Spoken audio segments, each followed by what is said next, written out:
Welcome back to day 17 of our 100 days of Java course. Yesterday we learned about constructors, how they make object creation easier. But today we'll take it one step further and introduce two powerful concepts, the this keyword and the constructor chaining. So what is this keyword? In Java, this refers to current object.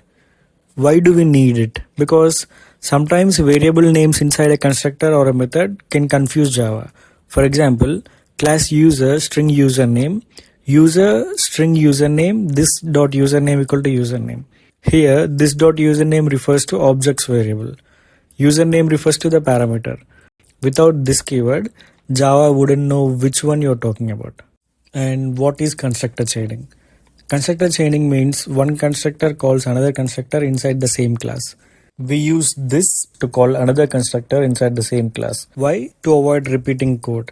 For example, login and register forms. Think about an app. If a user registers, they give us username, email and password. But if you just want to log in, they give us username and password. So we can write two constructors for that. Class user, string username, email, password. Constructor for registering user with email, password and username. User, string username, string email, string password. This dot username equal to username. This dot email equal to email. This dot password equal to password. Constructor for login. User, string username, string password. This username not provided password. Void display user, system.out.println, username plus username, email plus email. Public class user demo, public static void main string args, user reg user equal to new user, ironman, tony@stark.com, javis 123. User login user equal to new user, ironman, javis 123. Reg user dot display user, login user dot display user. And the output will be username equal to ironman, email equal to tony@stark.com. Username equal to ironman, email not provided. In here, this keyword is used to refer the objects variable.